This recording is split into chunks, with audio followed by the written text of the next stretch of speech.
porque aí, como ela leu e se apaixonou pela obra Ulisses, ela propôs de bancar o dinheiro dela, de publicar a edição, e tudo. Bom, foi um inferno, porque ele quase deixou essa mulher louca.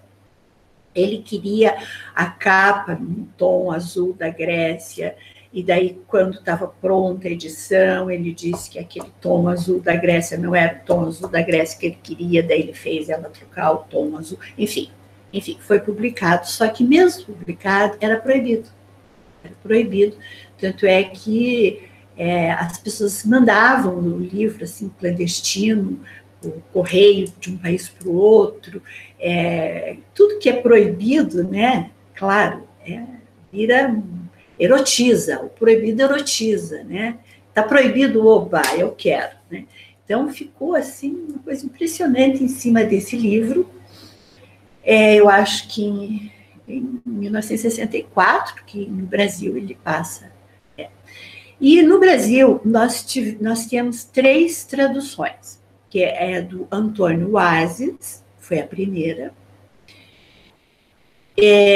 a da Bernardina, a segunda, e a terceira do Caetano Galindo, né, que é esta aqui, que eu vou mostrar assim rapidamente para vocês, que é esta aqui, do Antônio Galindo, do Caetano Galindo, que é essa que a gente também está trabalhando no nosso grupo.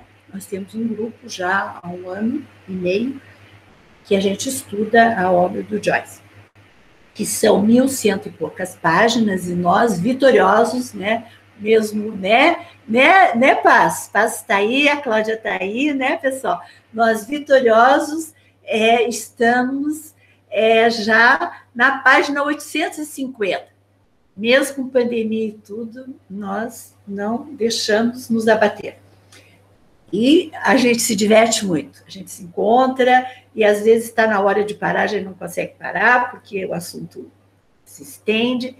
Então, dessas 3 obras, eu já, há uns anos atrás, trabalhei a da Bernardina, é mais suave, é mais feminina, e agora do Galindo eu estou gostando muito, muito mesmo, de trabalhar com a obra do Galindo. E o Galindo tem também, para nos ajudar, o guia, né? O Galindo fez um guia. E esse guia é uma visita, que é uma visita guiada a Ulisses. Então, é um guia para entender o Ulisses do James Joyce, né? Então, assim, foi assim que nasce a obra publicada do Ulisses, pela Sylvia Beach, essa corajosa mulher, né, que facilitou para que hoje a gente pudesse ter acesso. Se não tivesse sido ela, talvez um outro, mas ela foi a primeira pioneira, a pioneira nesse caso, né? Então, a obra do Ulisses, o livro Ulisses, ele tem uma relação com a Odisseia de Homero, né? O que é isso? Não veja bem, o James Joyce, na genialidade dele, foi uma coisa incrível, ele faz uma coisa inédita. Ele traz os tempos, ele funde, né? Olha que interessante. Ele traz Homero, né? Odisseia, lá 3, 4, 5 séculos, né?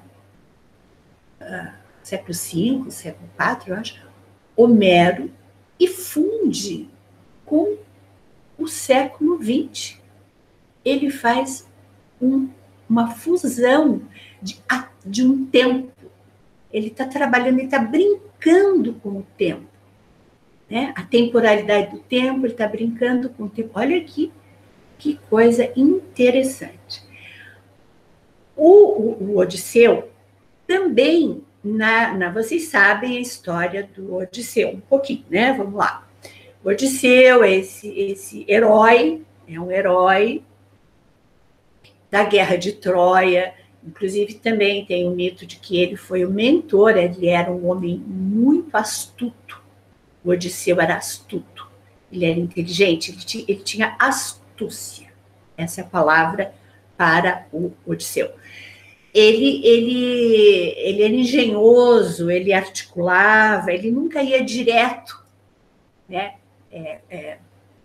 Como o seu Aquiles, né? Ele nunca ia direto para afrontar o inimigo, né? Ele era astuto, ele tinha as artimanhas dele, ele fazia tudo, né?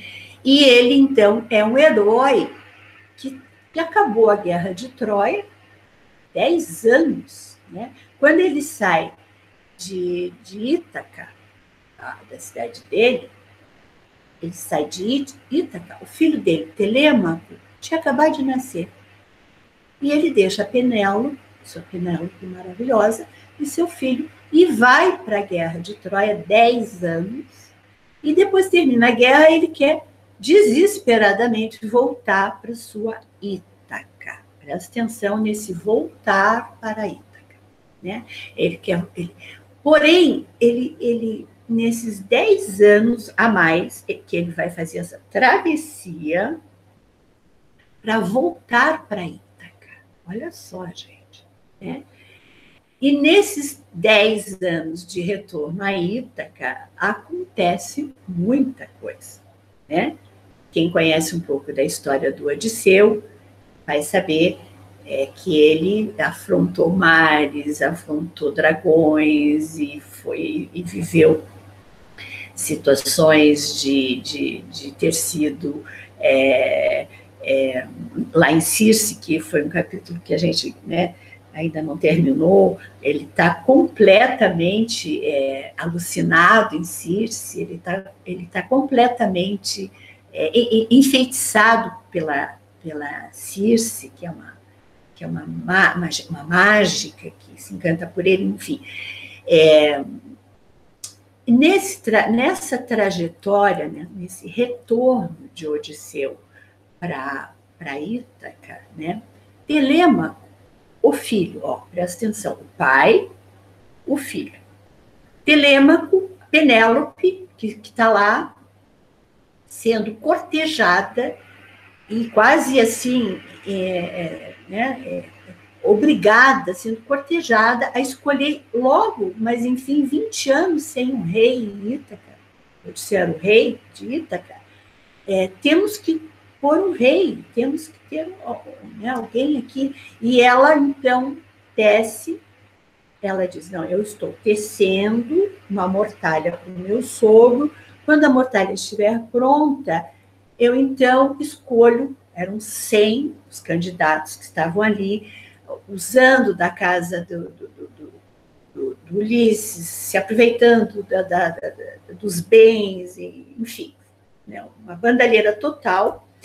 Ela e o filho adolescente, o pai do Ulisses, do Odisseu, já prestes a morrer, quer dizer, os três totalmente desamparados diante daquelas pessoas, assim, atormentando ela para que ela escolhesse o marido. E no coração dela, ela sabia que o Odisseu estava vivo. Ela sabia. Então, ela não queria casar. Então, ela o mito mesmo, a história, de que ela fica tecendo, e à noite ela desmancha tudo que ela teceu, e daí ela diz, o dia que eu terminar a mortalha, eu decido com quem eu vou me casar. Então, esse filho, ela orienta o filho, Telêmaco, para ele sair em busca do pai. E aí ele começa a fazer uma trajetória para saber se o pai está vivo ou se o pai está morto, em busca do Odisseu. Tá. Por que eu estou falando isso? Porque o James Joyce vai procurar também uma história onde tem um pai e um filho. Um pai que sumiu, um filho que está procurando o pai, não se sabe se o pai está vivo ou se o pai está morto, um filho que nunca viu o pai. Então, o pai e o filho, né? Está lá o Dédalus com o Ícaro, pai e o filho. Então, um dos personagens importantes, que é o personagem, né, principal da obra do Ulisses, é o Bloom, Leopold Bloom, tá? Que, vejam bem, nós estávamos falando de um herói, o herói da guerra, um Odisseu, que não é qualquer herói, né? E agora nós estamos falando de um herói, de um homem do século XX. Por que eu disse que o Joyce faz uma fusão dos tempos, né? Muito tempo, funde os tempos. Só que o herói do século XX, em Dublin, é um homem judeu, porque o Bloom é um judeu, é um homem comum, ele tem lá uma profissão de venda de propaganda, de jornais, uma coisa completamente insignificante. Ele é uma pessoa muito confusa, muito estranha, é um homem comum, mas muito comum, né? E aí o herói do Ulisses, do James Joyce, é esse homem que vai fazer o que o Odisseu fez em 10 anos, num percurso para voltar à sua Ítaca. O Bloom, o Leopold Bloom, acorda pela manhã às 8 horas, prepara o café, inclusive prepara o café para sua Molly, Marion, que é a sua esposa, por quem ele é completamente apaixonado, olha o detalhe, completamente apaixonado, que é o Joyce completamente apaixonado pela sua nora, e ele serve lá o breakfast para Molly, e ela é uma preguiçosa. Ela, inclusive, assim, o Joyce é o pai do Joyce, né? O pai do Joyce era um homem que cantava maravilhosamente bem, né? E o Joyce também, a família do Joyce toda vinculada a canto, a música, muito. E essa Molly, que é colocada na personagem ali, ela é uma cantora de ópera. Veja que interessante. Então, ele coloca a Molly nesse lugar da música, o Joyce. Então, ela é uma cantora de ópera e ela é uma mulher que é meio vadia, assim, ela tem casos, ela tem um empresário, e o nível social dos dois assim, o nível social não, o nível cultural. Ela é uma mulher intelectual, tem uma vida cultural, é uma cantora de ópera, anda com os intelectuais, e ele é um homem extremamente comum. Olha o que ele vai fazendo, os contrapontos o tempo todo na obra do Ulisses, né?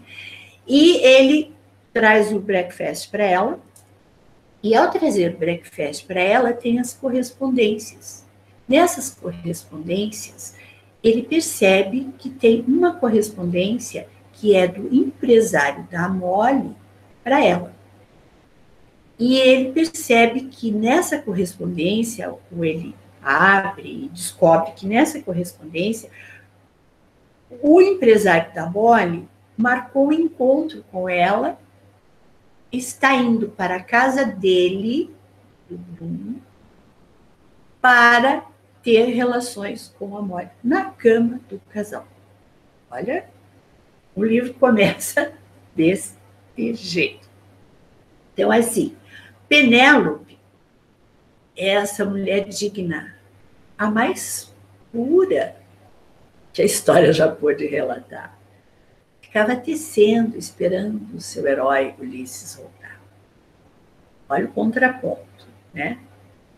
Molly, que é Marion, é essa mulher, assim, mais erudita, mais intelectualizada, que ele também não queria, né, na nora dele, mas essa Molly do personagem, ela está ali para receber o seu amante, ele sabe, o Bloom, e ele sai no dia 16 de junho de 1904, ele sai de casa às 8 horas da manhã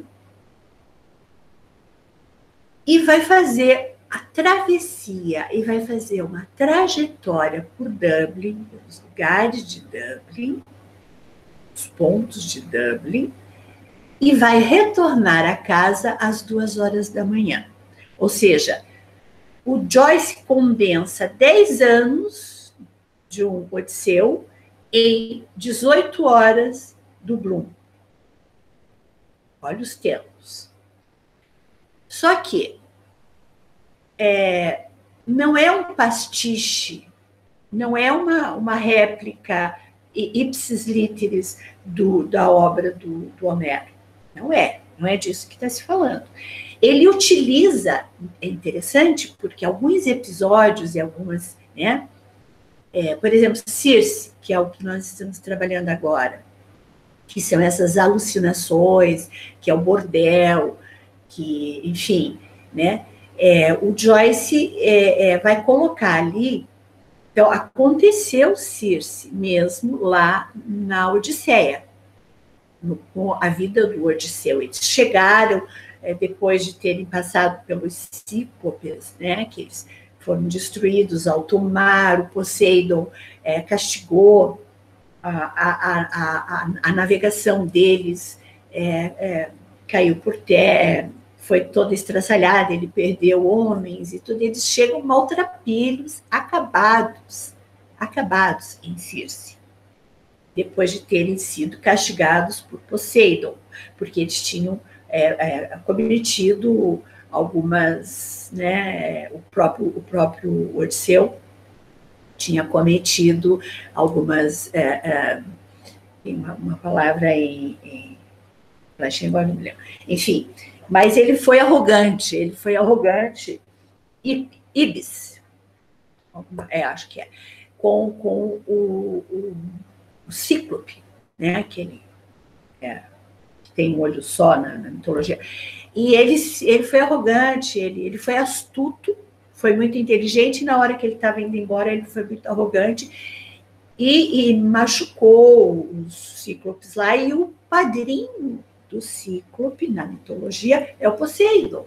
E aí, o que o Poseidon fez? Vou castigar esse cara, e aí eles vão parar em rochedos, a nau deles é destruída, muitos homens morrem e tal, porque o Poseidon provoca uma tempestade horrorosa em alto mar, e eles, então eles chegam maltrapilhos, acabados em Circe. E lá em Circe, eles se recuperam, mas vão viver grandes loucuras de efeitos de alucinógenos, de efeitos de...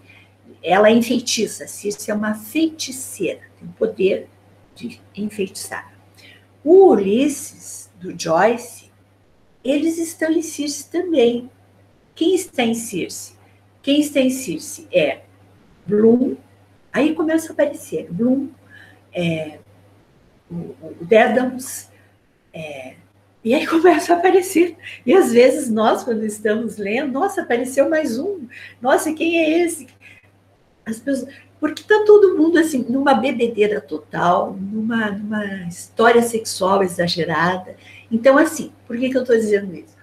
Porque o James Joyce não está fazendo um pastiche, como se diz, né? Ele está fazendo uma coisa que tem uma relação muito interessante, que eu acho assim, ele está trazendo um Homero e um Odisseu para o século XX, para o século XXI, porque quem é o herói do nosso século? Um homem herói.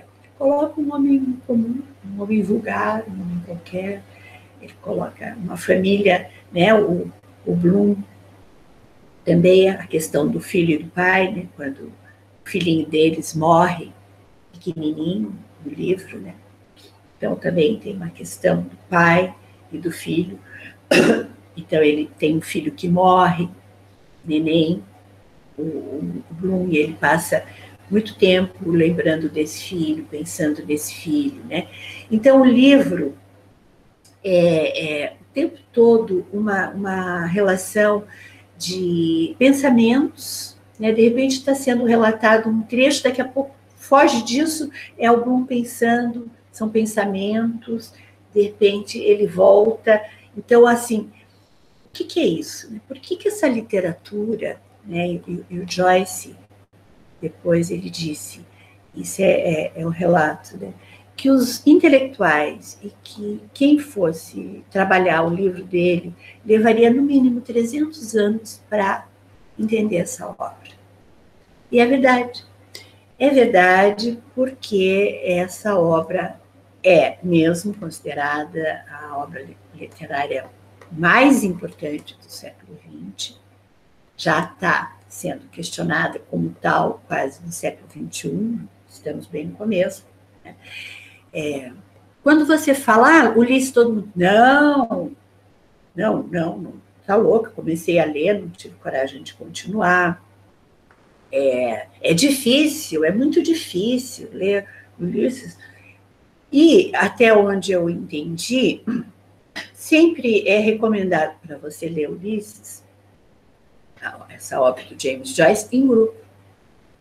O interessante é você fazer como nós, né? Existem vários grupos em Porto Alegre, como o Donald Schuller, o próprio Galindo, aqui na Universidade do Paraná, tem alguns grupos que fazem essa leitura. Em outros lugares do mundo, as pessoas se reúnem para ler James Joyce, Ulisses, né? E aí você vai viver essa trajetória, porque essa trajetória ela passa a ser a tua trajetória. O Bloom está fazendo uma trajetória de 18 horas pelas ruas de Dublin. Né? O Odisseu fez uma trajetória pelos mares até chegar em Ítaca. Né?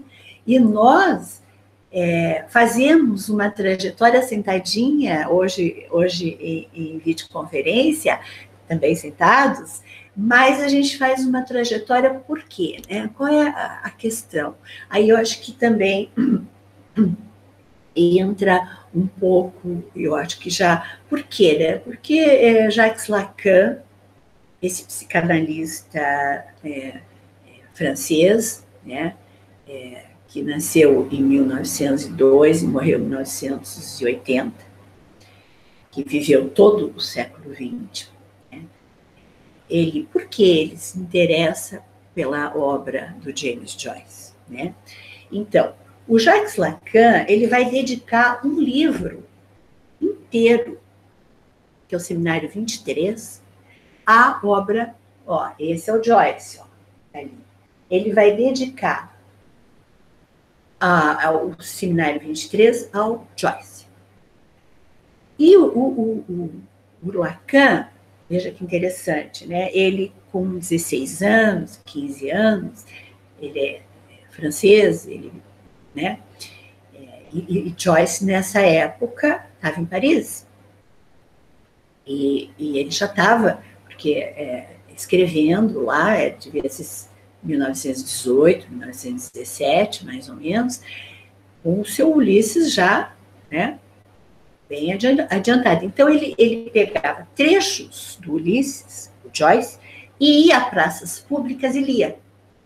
E o Lacan, jovenzinho, curioso, e muito interessado, ia ouvir James Joyce nesses lugares.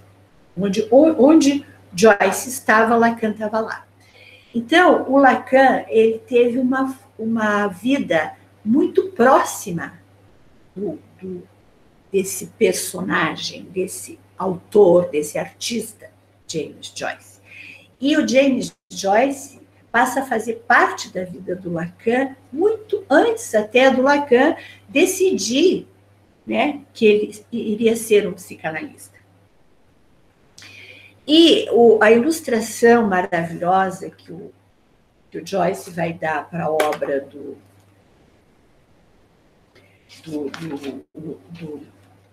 Lacan, né, é justamente essa questão que vai deixar, primeiro, né, O Lacan, ele, como psicanalista, foi também, vocês sabem, quem reeditou a obra do Freud, né? A obra freudiana tinha todo um, né, era muito ainda engessada pelo grupo kleiniano na Inglaterra, né?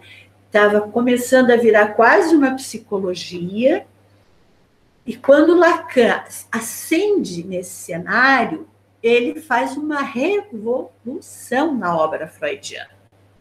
Ele diz, não, peraí, vamos reler Freud para a gente poder saber o que é isso. Está ficando muito engessado esse negócio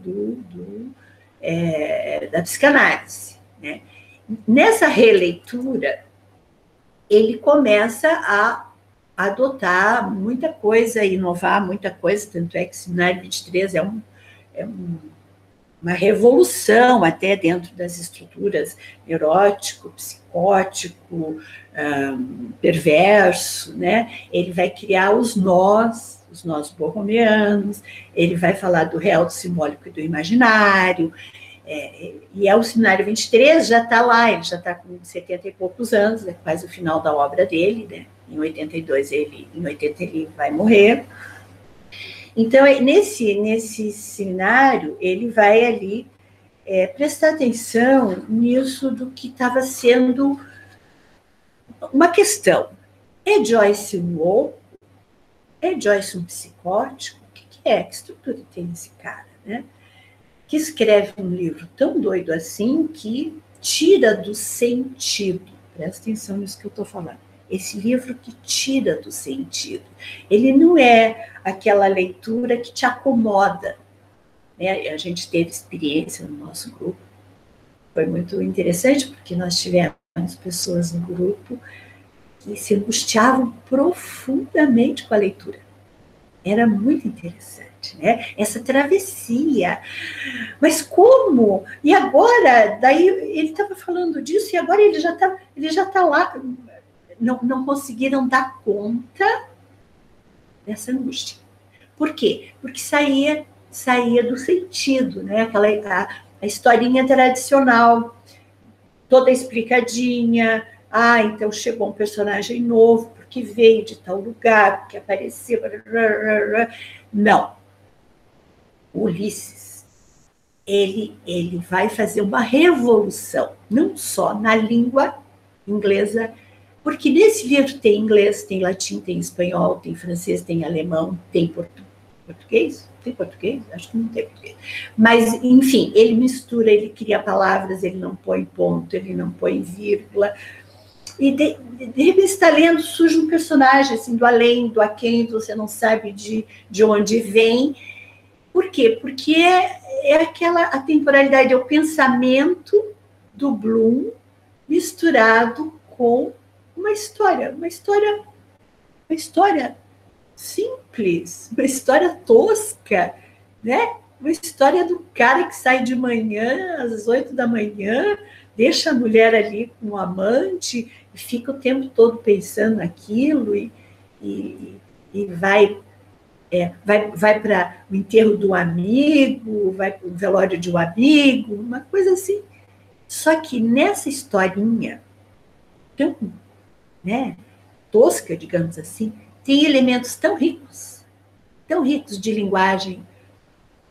E esse balançar com as estruturas vai mexer com o recalque, né, que interessa para a psicanálise, vai tirar do sentido, vai desestabilizar aquela coisa que precisa de uma explicação no concreto, te coloca num outro cenário o tempo todo. E isso que daí, é difícil ler Joyce, ninguém consegue ler Joyce, quem leu Joyce, tem gente que já leu Joyce 4, 5 vezes, que a gente conhece, que ama, que é apaixonado, que lê e lê de novo, e acha que tem que ler de novo. Tem gente que já fez 2, 3, eu, por exemplo, já estou no segundo grupo, se for de repente, fazemos mais um. Enfim, porque é uma delícia. É uma delícia. Você dá muita risada, você se surpreende com as coisas que surgem no livro. Eu recomendo. Eu recomendo. É muito gostoso. Bom, então, o Jacques Lacan é preocupado com isso, né? Ele vai estar pensando nesses 3 registros que ele já vem trabalhando no cenário 21, 22, real, simbólico e imaginário. E no 23, ele vai fazer essa amarração.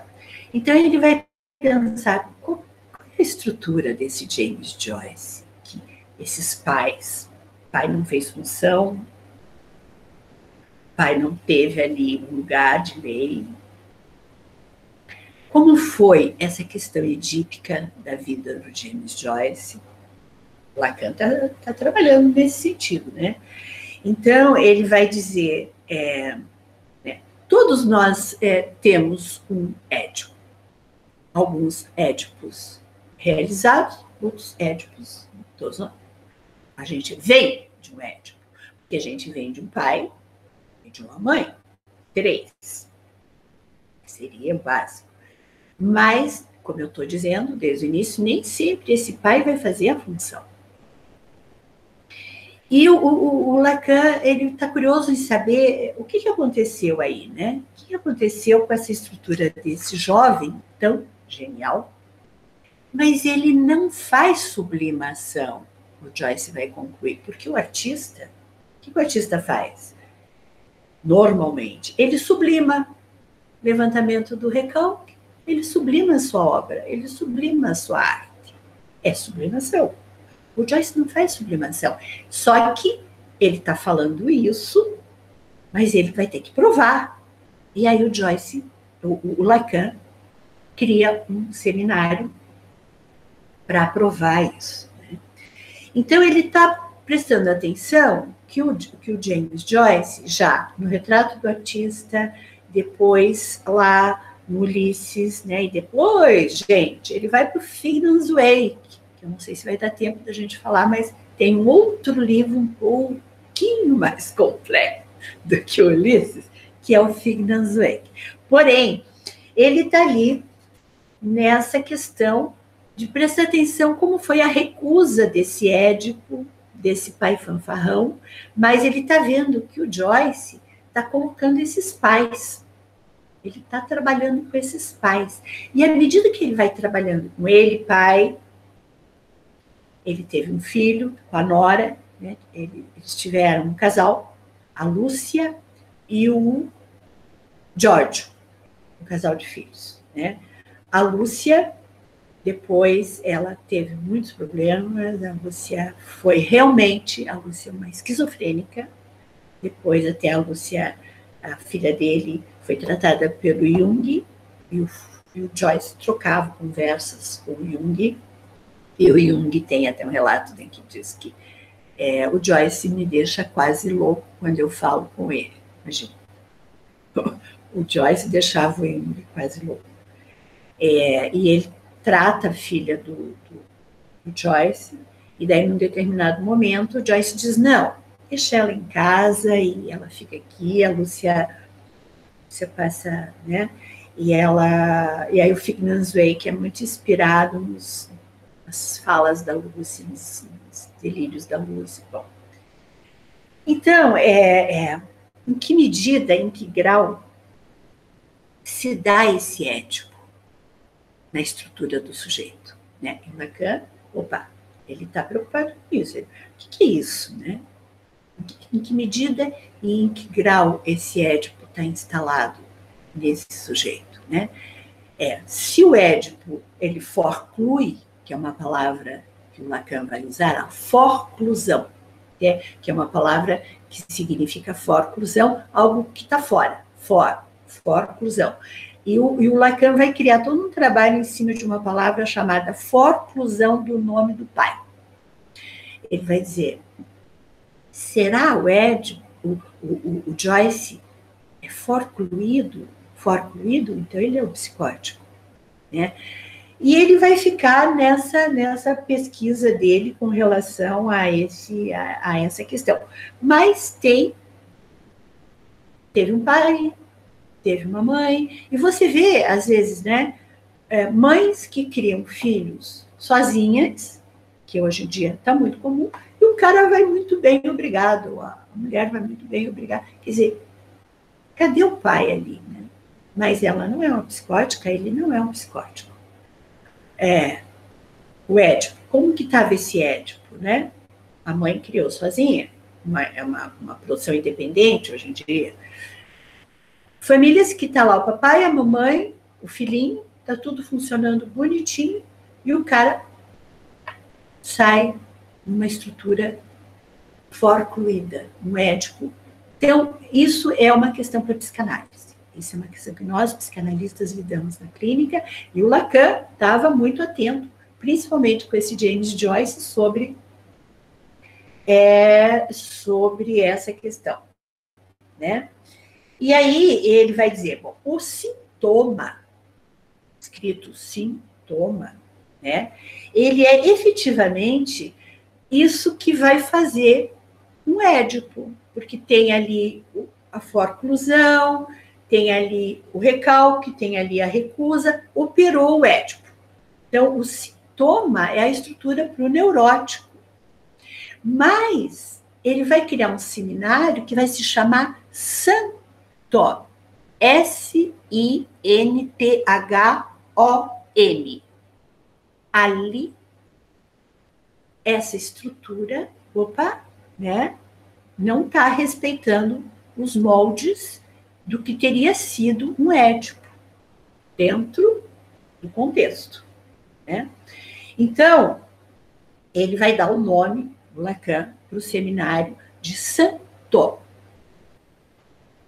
E aí ele vai dizer, pô, são 3 nós, real, simbólico e imaginário. Mas existe um quarto nó, uma amarração. E ele vai dizer, mas o Joyce vem dessa estrutura confusa, que poderia ter estado na loucura, só que o Joyce não enlouqueceu. E por que o Joyce não enlouqueceu? Porque o Joyce faz uma amarração. O Joyce vai fazer uma amarração e ele vai... Deixa eu até procurar bem direitinho aqui, porque eu procurei uma forma bem legal para falar para você. O Joyce vai fazer uma amarração com a sua obra, com a obra dele. E é muito interessante, porque ele vai dizer que, da maneira como o Lacan coloca, né,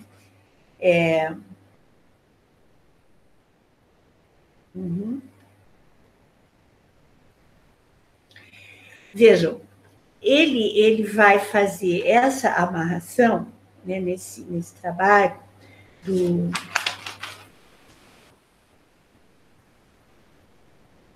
James Joyce. Eu quero achar um jeito bem legal que eu escrevi.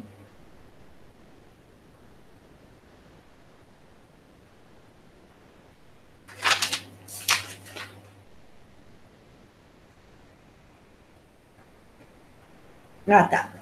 Então, assim, que é a pergunta do Joyce. Seria, que é a pergunta do Lacan, seria Joyce um louco? Né? E ele vai dizer, e por que é que ele não enlouqueceu? Ele tinha um comportamento atípico, né? Ele era muito chato, ele não era uma pessoa sociável, ele vai repetir a história do pai, porque ele vai beber, ele vai jogar, ele nunca consegue sustentar a família, ele nunca tem dinheiro, ele sempre foi sustentado pelas mulheres, as mulheres sempre bancaram ele. A Sylvia Beach, depois teve uma americana que se encantou por ele e mandava uma americana riquíssima em Paris, que tinha um apartamento, deixou ele e a família viver naquele apartamento. Então, ele sempre foi sustentado pelas mulheres. Então, ele não tinha uma vida dentro dos padrões. Ele não tinha uma vida normal. Né? E aí a pergunta do Lacan também. Por que é que ele não desenvolveu uma psicose? Porque o Lacan prova que ele não desenvolveu uma psicose. Né? E ele vai dizer... então, a filha desenvolve psicose. É uma psicose esquizofrênica. A filha era, de fato, uma esquizofrênica, né? Mas o Joyce não desenvolveu. Então, a resposta do Lacan é porque Joyce faz uma obra. E essa obra, e nessa obra, ele constrói um nome. E esse nome faz uma sutura, amarra, que é o quarto nó, que é o santoma. Então, ele faz, o James Joyce faz uma obra, essa obra constrói um nome, e esse nome faz uma sutura que vai articular real, simbólico e imaginário, que estariam precariamente enodados, precariamente, estavam soltos.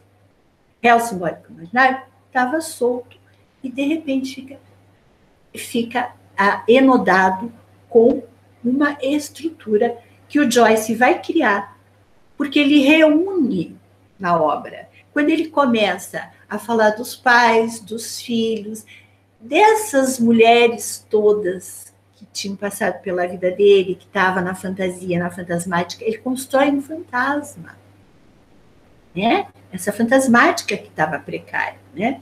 Então, a vida do autor é a pesquisa psicanalítica biográfica que interessa para nós psicanalistas, né? A vida do autor, que é onde o Lacan vai se apegar falando do Joyce, né?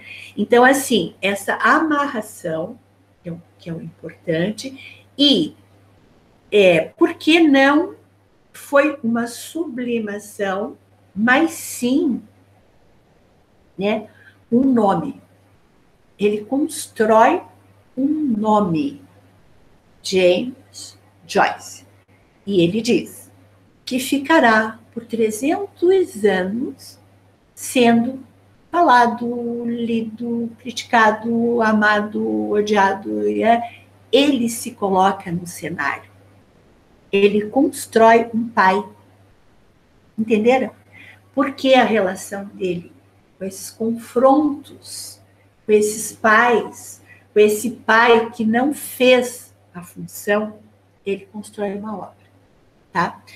Então, gente, é muita coisa maravilhosa, maravilhosa. Eu só vou falar mais um finalzinho aqui, que é o final do Ulisses, que nós ainda não chegamos, mas que um dia a gente chegará no nosso grupo, um dia muito em breve, que tem uma relação com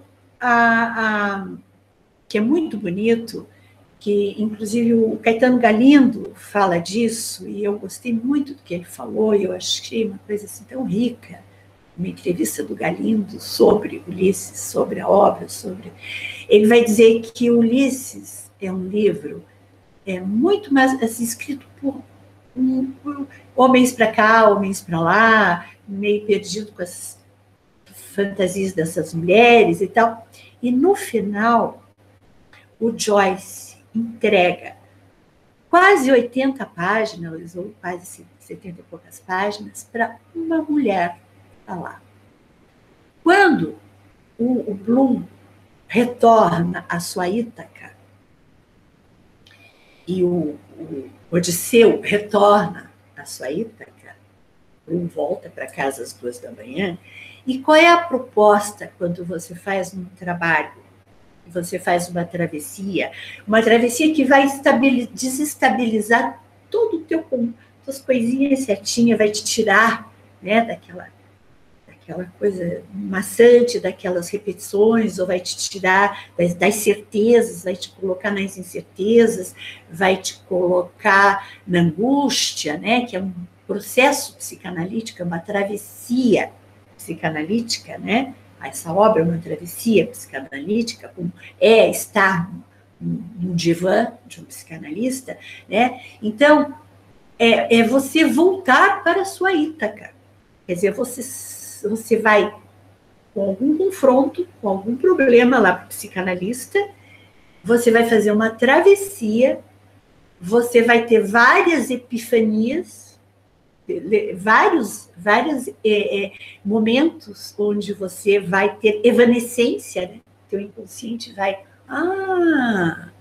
quando o psicanalista aponta, nunca tinha pensado sobre isso, abre, evanece o inconsciente, é uma epifania.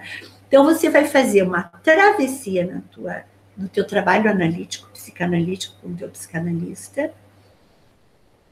O Odisseu fez uma travessia de 10 anos, ele volta outro homem.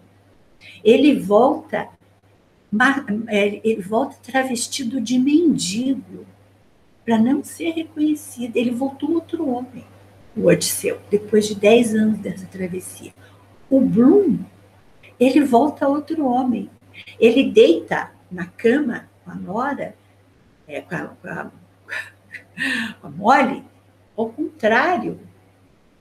Ele volta. Então, nós, nessas nossas travessias, é sempre a gente voltar para a nossa Ítaca, né?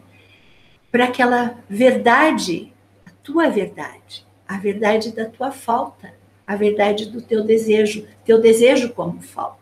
Então, você faz uma travessia no processo psicanalítico para voltar para a tua verdade inconsciente, né?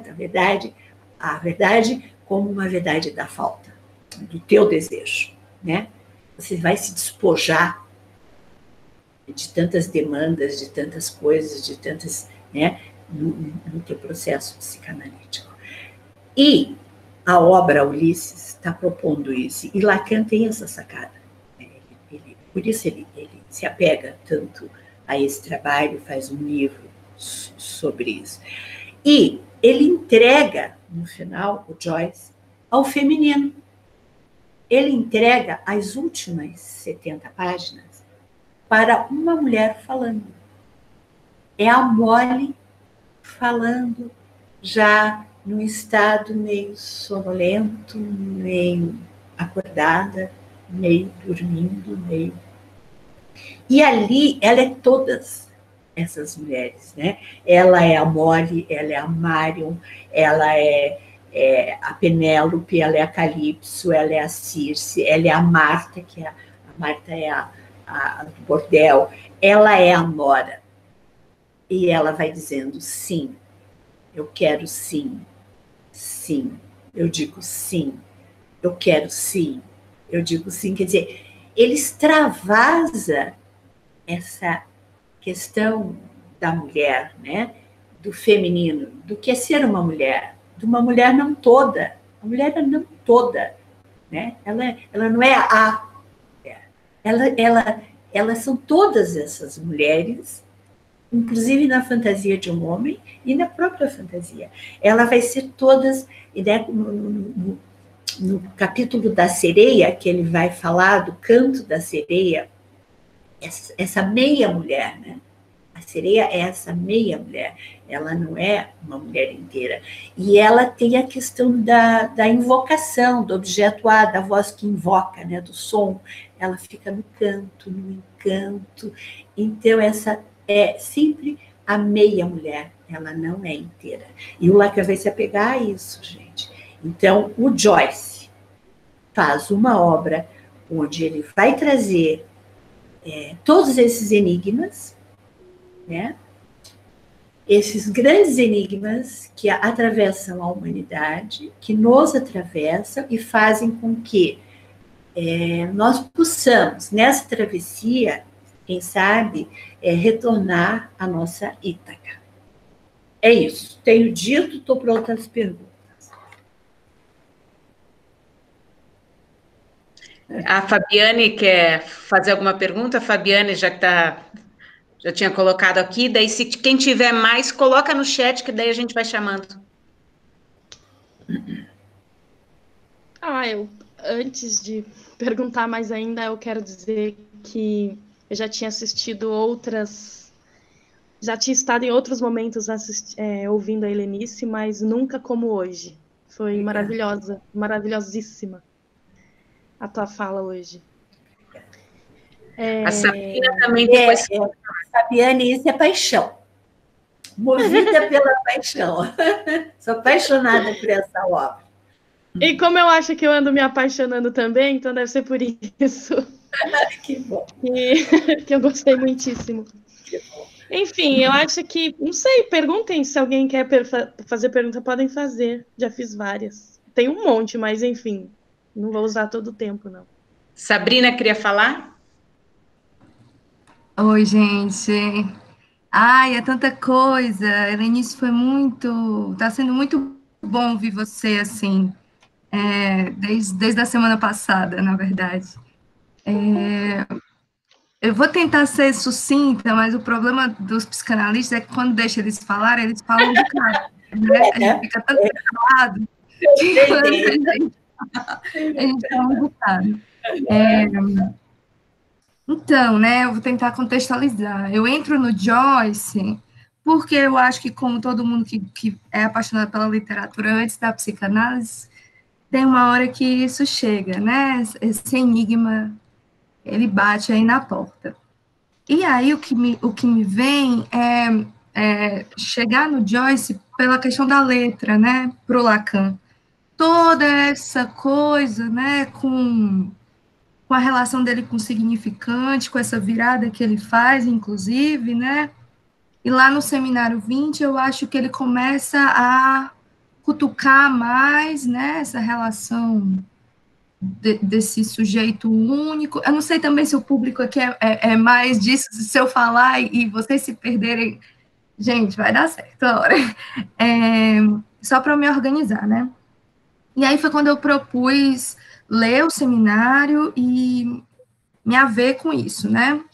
Com essas coisas. E é muito engraçado ler o seminário sem ter lido o Joyce, né? É mais um nó, são 4 nós, eu fiz outro nó em mim mesma. Porque é preciso fazer isso, né? Então, eu acho que agora certas coisas vão caindo, da leitura você estava falando, me lembrei muito da relação que ele faz no seminário, né? Com a mulher, com esse lugar de Deus e da mulher, né? Esses não todos aí. E quando você coloca essa mulher, que é a Molly, mas que, na verdade, não é a Molly também, é a Circe, é todo mundo, que é a Nora, né? Que é um feminino do Joyce também, esse lugar, né? Que ele... É a mulher nele, é o feminino nele, né? Isso, né? Então, é mais interessante ainda para eu ir pensando, né? E eu não sei se eu vou fazer uma pergunta só, ou se eu vou fazer uma pergunta, mas eu vou falar o que eu estava pensando. E aí, quando você fala um pouco, né, sobre essa relação, não só da estrutura, mas de como o Lacan vai desvendando isso daí, é muito legal, porque eu acho que é um negócio difícil no ensino dele, né? Essa saída de estrutura para a topologia, para os nós, para esse quarto nó, que, enfim, parece apontar para outros lugares que não deu tempo dele fazer, então resta aí para quem fica, né? Topar com isso. E eu fiquei pensando um tanto que ele pega o Joyce por essa especificidade da escrita, né? Que é muito legal a gente assistir os filmes, mas eu sempre acho que é diferente, porque a adaptação tenta fazer a gente, né, entrar nessa história que a gente consegue entender, fazer conexões e tal, e nem sempre durante a leitura é assim, né? A gente fica muito perdido, a gente entra em outros espaços na gente, enfim. Mas é interessante ver essa tentativa de adaptação, né? Mas o que eu ia falar mesmo é que quando começo a ler Joyce, ao mesmo tempo, ou não, um pouco antes, eu leio uma escritora portuguesa que se chama Maria Gabriela Lençol. Não sei se você conhece a obra dela.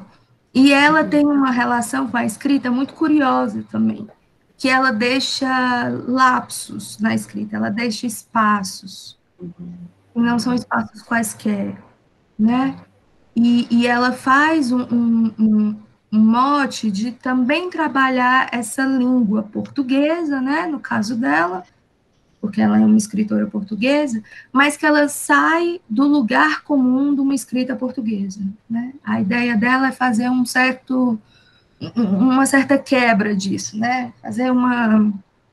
Dar essa retorcida, propor, fazer algo novo, que eu acho que o Joyce faz um tanto, né? Óbvio, numa dimensão muito maior, com a língua inglesa e as outras que ele se deleita, né, ao longo do texto. Mas são pessoas que muito me causam, e ela hoje muito, né? Então, me lembro muito quando eu estou estudando Joyce também, o que eu quero com ela. Porque tem essa relação invocante. E eu acho que eu falei isso no grupo da outra vez. É um texto que a gente lê em voz alta. Tá. Né? É um texto que precisa de uma enunciação, é um texto que parece nos levar para isso, e foi muito curioso, eu posso não estar falando coisa com coisa, mas no final você remeter a esse lugar do feminino, né? Dessa pulsão invocante, a partir dessas personagens, do que advém, né? Do tal do Canto da Sereia, mas que é muito mais do que isso, né? Sim. Então, enfim, não é uma pergunta em si, mas eu queria, se você pudesse, talvez um pouco, né, falar mais um pouquinho disso, Tá. E não sei se você consegue, junto comigo, né, disso que eu falei no início, dessa relação que o Lacan faz com essa letra, né, com essa outra virada aí, que não é uma palavra qualquer, né, não é tratar a língua pela língua, mas é esse algo a mais, né. Enfim. Sim, veja bem, sobre o Canto da Sereia, até eu separei todo um material aqui, que eu também me chamou muito. O que acontece? Primeiro, assim, na mitologia, né, o que são as sereias, né, na mitologia? Então, as sereias são essa mulher que, ao mesmo tempo, é um animal. E é interessante porque na Odisseia do Homero, as sereias aparecem no capítulo 12. E no Ulisses, as sereias aparecem no 11. Né? E ele vai trazer o canto das sereias. Né? E tem toda uma musicalidade bem acentuada nesse capítulo, porque é o invocante. O invocante, a voz, né? Aquilo que invoca. E são os objetos, o objeto a voz. Veja isso. O Joyce está ligado, que para nós, psicanalistas, a questão dos objetos, viu, pessoal? Mas ela é psicanalista. Então, assim, a voz é um objeto que é de uma máxima importância para Lacan. Porque o Lacan vai dizer que todos os buracos do corpo podem serem tapados, fechados, menos o ouvido. E ele vai dizer que aquilo que se ouve desde que se nasce, ou até antes do que se nasce, faz marca. Então, esses objetos, o som, a musicalidade, a língua mátria, a língua materna, a sonoridade de uma língua, isso é um objeto invocante, invoca, é objeto A por excelência, isso é Lacan. E aí, o Joyce, ele vai trabalhar, ele já era de uma herança de musicalidade, família de músicos, ele, pai, todos, né? Então, ele vai fazer uma parceria, ele vai tentar fazer uma interligação entre a obra dele, tanto Ulisses quanto Fignans Wake depois. A obra dele é uma interligação entre essa voz, esse objeto A, esse invocante, tá? Com uma história. Literatura e som, e música, e voz. Imagina, isso em 1918. Joyce está fazendo... Lacan, opa, aqui tem, né? Então, as sereias na mitologia, elas vivem no rio, só que elas são representadas fisicamente como meio mulheres e meio bicho, meio animal, né? E elas são, de alguma maneira, elas são o mais comum de um ser híbrido, misto de peixe e de mulher. Tá? E a esfinge, que representa essas sereias, né, elas compõem o enigma pelo canto. Que o canto é o que encanta. O canto é o que encanta, né? E ela, então, eu fui pesquisar mais, ela é essa cadela cantora, ela é meio animal, meio humano, ela encarna como um ser de metade, ó. Ela é um ser de metade, ela é meia, né? Ela encarna como um ser de meio dizer, meia verdade. Então, um ser de metade, um ser de meio dizer, um ser de meia verdade. E aí o Lacan vai dizer lá no Seminário 20, que você estava falando, a mulher é não toda.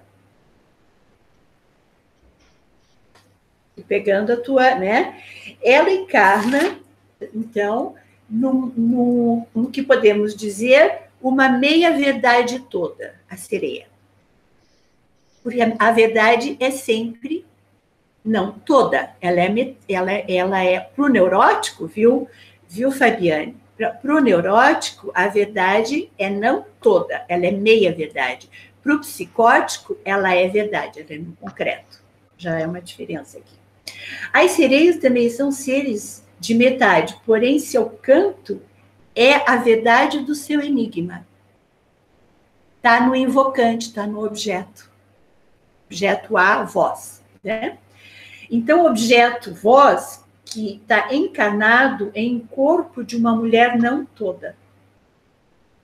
Olha por onde que o Lacan ele foi, né? Isso o Lacan escreveu. Eu estou lendo o que o Lacan escreveu. As sereias são o próprio enigma, porque elas são a pura voz de um corpo não todo, de uma verdade não toda, né? Então, o que o Joyce faz? O Joyce, ele vai mesclar uma melodia de duas, né? Ele mescla a melodia de duas vozes em uma voz só, né? Que se torna um canto. Ele procura fazer da sua literatura duas vozes que se unem. São duas vozes, né? Ele mescla, né? Duas vozes, uma de cada vez, né? Duas vozes, uma de cada vez, que vão somar na mesma melodia. Essa é a obra Ulisses. Isso é Lacan falando, né? Em última instância, trata-se de fazer literatura e encarar o problema da sincronicidade de fazer duas vozes soarem ao mesmo tempo. A literatura e fazer música com a literatura. O que ele fez? Ele fez música com a literatura. E ele não parou em Ulisses, porque quando ele teve essa sacada, ele foi para Fignans-Wake. Ele foi fazer música com a literatura. Mas a sacada começou no Canto das Sereias, né? Não, na vida dele. Mas a sacada do Lacan foi ali no Canto das Sereias que o Lacan foi muito seduzido, né? Então, eu acho que foi bem pertinente a tua observação, porque isso é uma questão que para nós, psicanalistas, com o que nós trabalhamos? Com o objeto A, voz. Por isso, o divã, por isso, tira o escópico, por isso o que importa é esse som, essa sonoridade, essa música que vem, né? Essa é a obra do Lacan e a obra do Joyce, que os dois fazem um casamento, né? Maravilhoso isso que você falou. É isso mesmo, né? Tanta gente às vezes pergunta assim, mas por que que ele vai colocar o Joyce? Eu acho que você respondeu lindamente com isso aí. Tem tudo a ver mesmo. Falar de dois gênios, né? Alguma pergunta a mais, gente? Ah, tem aqui a Fabiana escreveu. Fabiana, quer falar? Ah, ela só está avisando que amanhã tem uma live do falatório de Estela do Patrocínio, a escrita de Joyce. A possibilidade é uma de live amanhã. É 23, né? Legal. Mais alguém? Eu queria só perguntar uma coisa. Sobre o alter ego, quando ele escreve o retrato, é um alter ego ali? E depois, nessa última sua fala, agora, quando você comentou a fala da Sabrina, que você falou que são duas vozes, é ele junto com os outros eus dele? Ou não? Quem está perguntando? A Fabiane, desculpa. Ah, a Fabiane de novo. Fabiane, os personagens que vão circular pelo Ulisses, você está querendo saber do livro Ulisses, né? Isso. Uhum. Então, porque o livro começa na Torre Martelo, que é comemorado também esse Bloomsday, né? O famoso Bloomsday Mundial. Começa ali na Torre Martelo. São três rapazes que saem dali. O Stephen Dedalus, o Buck Mulligan e o me ajudem vocês que são... Buck Mulligan, o Stephen Dedalus e o Bruno ainda não está ali. São três. Todos esses personagens, de alguma forma, é o Joyce. O Ulisses é uma autobiografia também, tá? E no Ulisses, como eu tinha falado no início das epifanias dos dublinenses, o livro Ulisses é a amarração, se é possível dizer, de todas as epifanias reunidas dos recados que o James Joyce queria deixar para a humanidade e principalmente para Dublin. É um livro recheado de epifanias. Para nós que estamos lendo, né, ele é todo uma epifania, o livro do Ulisses.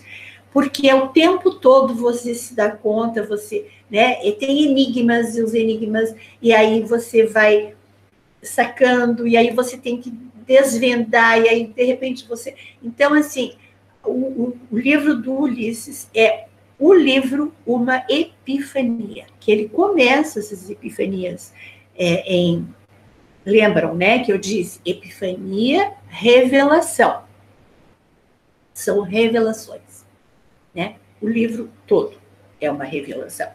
Mas, voltando à tua pergunta, Fabiane, ele é a obra, ele vai fazer essa obra. Não dá para tentar dizer quem é quem fez o quê.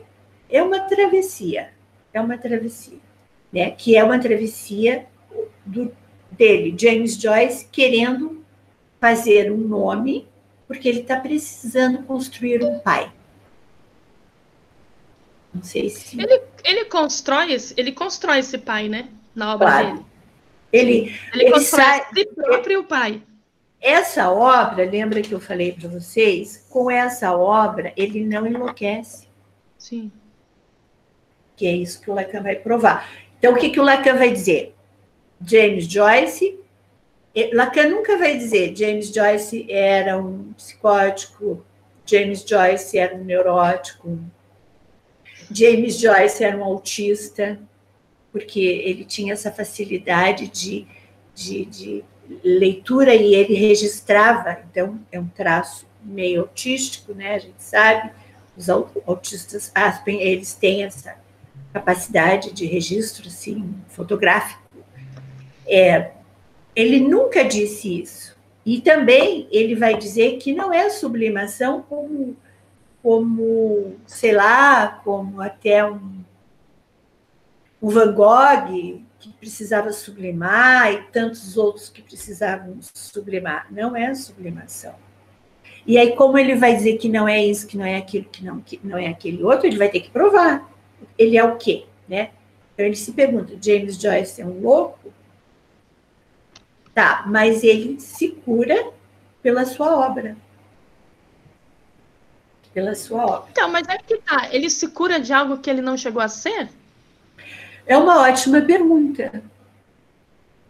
Porque ele deixa esse Ou é enigma, aquele negócio que... ele deixa esse enigma, ele atravessa momentos muito difíceis, a filha dele chega a enlouquecer. Mas ele também, ele foi, nessa hora, ele foi muito, né, ele não deixou tratarem a filha. Ele achava que ela estava bem. Ele não deixou o Jung, ele tinha embates com o Jung. Ele achava que a Lúcia, aqueles metáforas delirantes dela, ela falava sozinha, ela enxergava a coisa, ela era uma psicótica mesmo. Ele achava aquilo encantador. Ele escreveu Fignan's Wake com sons das falas soltas, das falas a céu aberto da filha.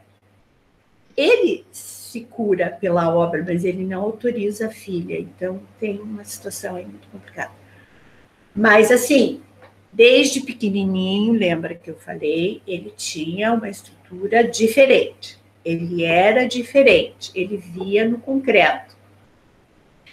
Aí o que o Lacan vai dizer? Se ele não tivesse feito a obra, ele teria enlouquecido.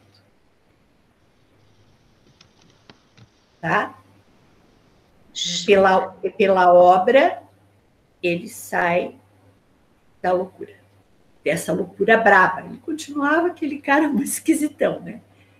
Ele morre muito novo, ele morre em 1941, no dia 13 de janeiro, antes de terminar, bem no meio da confusão da guerra, ele vai para Zurique, ele morre em Zurique, ele morre cego, problema sério na visão, ele já está, acho que até com cirrose, porque bebia muito.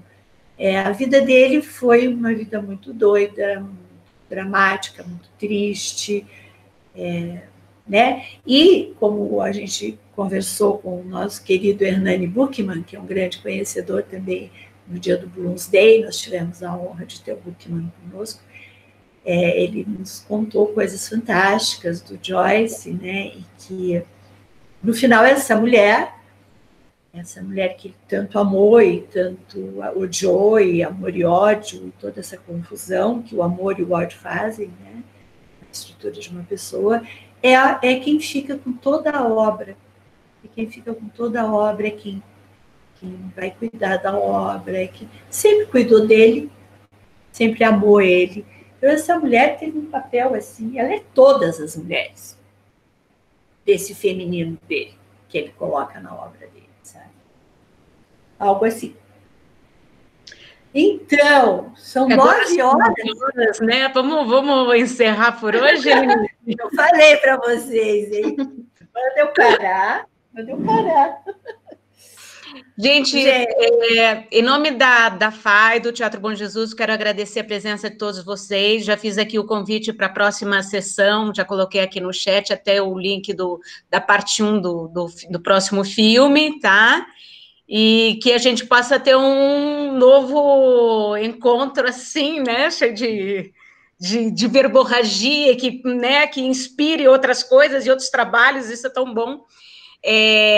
Esse encontro fez parte também, foi convidado pela FAI para fazer parte do Festival de Inverno de aqui de Curitiba, Festival de Inverno do Centro Histórico, tá? Acho aqui a Josi, inclusive, que é produtora do evento, assistindo. E é isso, a gente se vê, qualquer coisa, a programação está lá no site do Teatro Bom Jesus. Helenice, muito obrigada mais uma vez por esse encontro, por essa parceria, Tá bom? Eu agradeço a participação de todos, as novas carinhas que eu estou vendo, o pessoal do meu grupo que está aqui, a Fernanda, oi Fernanda, e a Josi, que eu estou conhecendo agora. Muito obrigada por tudo, muito obrigada, adorei estar com vocês, vou estar muito feliz no próximo.